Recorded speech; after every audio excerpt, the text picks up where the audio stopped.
ETF index mutual funds నేర్చుకుని stock మార్కెట్లో రాణించాలనుకుంటున్నారా? వెంటనే ఈ నెంబర్కి కాల్ చేయండి.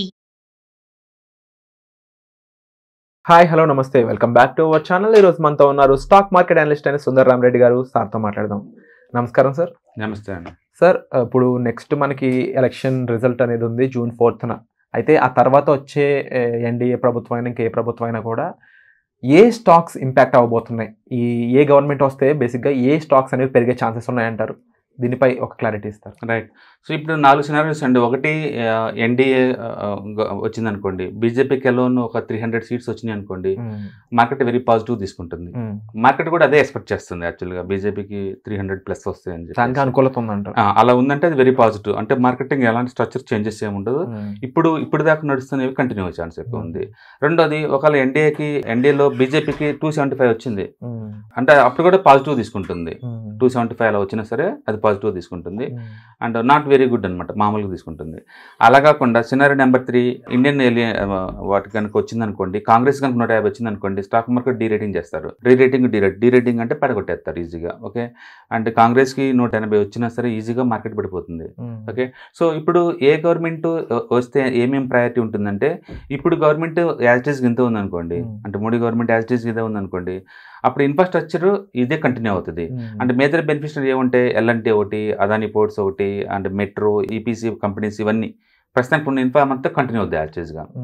అండ్ రెండోది క్యాపిటల్ గుడ్స్ మ్యానుఫ్యాక్చరింగ్ కంపెనీస్ అనమాట. ఆల్రెడీ సిమెంట్స్ ఇండియా కావచ్చు, ఏబీబీ కావచ్చు, కార్బన్ డైజింగ్ కావచ్చు, లేకపోతే ఇంటిగ్రల్ రన్ కావచ్చు, కిర్లోస్కర్ బ్రదర్స్ కావచ్చు, ఇవన్నీ బాగా మూవ్ అవుతున్నాయి. ఆల్రెడీ ఈ స్టాక్స్ అన్ని ఆల్ టైమ్ హైలో ఉన్నాయి.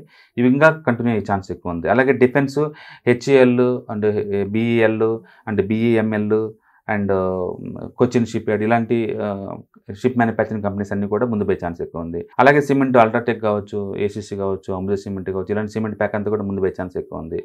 అలాగే కొత్త energy, alternative energy and very renewal energy కావచ్చు, లేదా ఎల్ఎన్టీ కావచ్చు, ప్రెజెంట్ డిస్ట్రిక్ట్స్ కావచ్చు, ఇవి కంటిన్యూ ఛాన్స్ ఎక్కువ ఉంది. మెటల్స్ అనుకోండి, ప్రస్తుతం మెటల్ ప్యాక్ అంతా ముందు పోయే ఛాన్స్ ఎక్కువ ఉంది.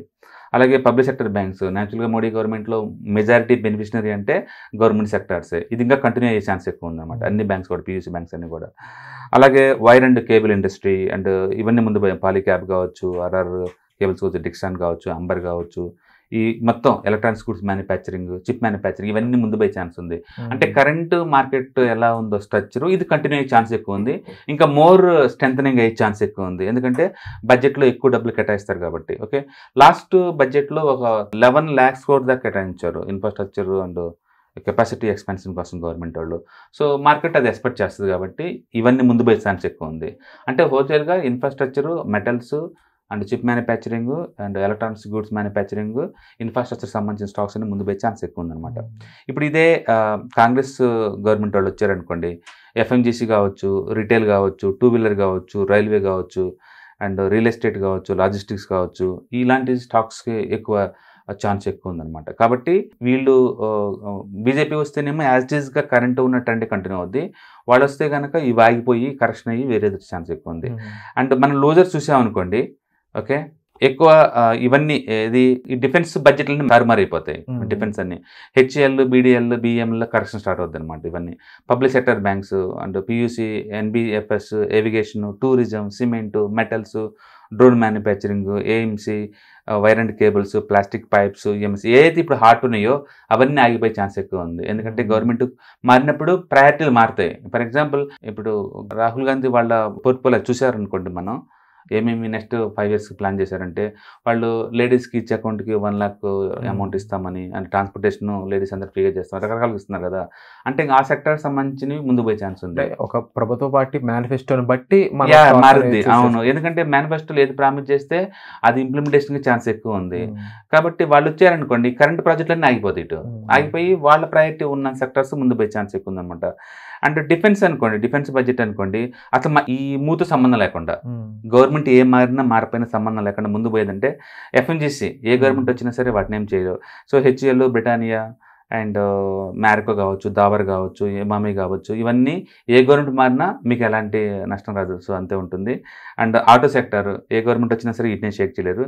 Eicher motors, Hero Honda, M&M, Maruti ఏ గవర్నమెంట్ సంబంధం లేదు. ఇది ప్రస్తుతానికి ఇది కంటిన్యూ అవుతుంది.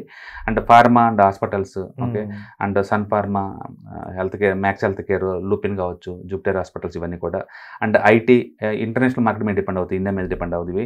So TCS, HCL, L&T, Mindtree and ఇలాంటి కంపెనీస్ అన్ని. అండ్ అదే private banks, HDFC bank, Kotak, axis, ఇవి కూడా ఏం ఎఫెక్ట్ అవ్వవు. గవర్నమెంట్ ఎలాంటిది వచ్చినా సరే వీటి మీద ఉండదు. అండ్ కొన్ని capital goods companies and commodities and consumer durable goods, ఇవన్నీ ఈ వీటి మీద అయితే పెద్ద ఎఫెక్ట్ ఉండదు. సో మనం వీటిని కాంట్రాబెట్ అనుకోవచ్చు. అంటే కరెంట్ ర్యాలీలో పార్టిసిపేషన్ కంపెనీస్ అన్ని కూడా ఇది పాస్ అయ్యే ఛాన్స్ ఉంది గవర్నమెంట్ కనుక మారితే. అండ్ రీసెంట్గా ప్రభుధర్ లీలాధర్ వాళ్ళు ఈ రిపోర్ట్ జనరేట్ చేశారండి. దాన్ని బట్టేసి మనకు ఎక్స్పెక్ట్ చేస్తాయి.